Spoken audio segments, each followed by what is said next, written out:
It's hard to imagine that an artist who painted something like the Scream, such an icon, so embedded in our consciousness, also was invested in these beautiful elegiac images of the world. There's a moment almost of redemption. The sun begins to come up, and he starts looking at his surroundings in Åsgårdstrand with a fresh, golden light. This particular painting, I think we do get to see a side of Munch that we don't really think that we know.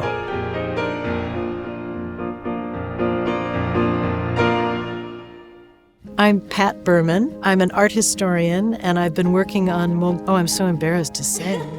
How about 4 decades?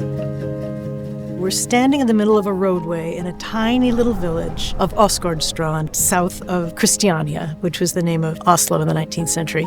This is Midsummer night in late June. It's really the most evocative night of the year in Norway. It's an ancient festival, and it's a night of bonfires, of midnight sun, which is about celebrating the blossoming of new life.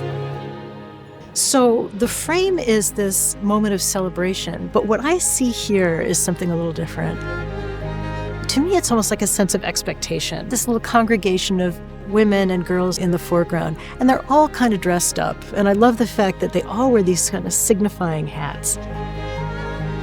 They were like a bouquet of flowers, he said about these brightly dressed women. And then over to the right, in the middle ground, there are a group of people who are kind of relaxing against the rock, absorbing the summer evening. The upper part of the painting seems to me to be so delicately rendered with variegated light of the Nordic summer night. One of the things that I first noticed about the painting is this really powerful, collapsing, telescoping perspective. We're seeing the figures in the foreground cropped, so they kind of spill out into our laps. It's kind of the strategy he used with the painting The Scream as well, which pulls us in and also destabilizes us. This is a brief moment of happiness and calm within a tumultuous period in Munch's life. He bought a house there in 1898. This was always the place where he went to seek peace.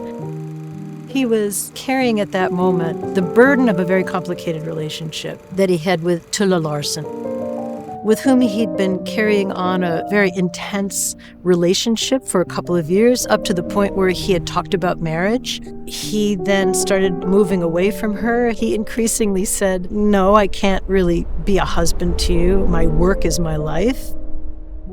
So if this painting is encapsulating that moment of having traveled so much, having been organizing exhibitions, having been needing to borrow money to sustain himself, suddenly he finds himself back in his little house, his little garden, his little village, with the people around him who are giving him no threat, asking nothing of him. He would wander around, he painted the children, he painted folks who were working people in the village. This series of works from Åsgårdstrand, most famous of them is The Girls on the Bridge, show a more colourful, peaceful, atmospheric Munch who's more interested in the communion of the figures with the landscape, where the Åsgårdstrand shoreline, he says, becomes the perpetually shifting lines of life, and where the landscape of the fjord merges with the emotional landscape that is his true subject.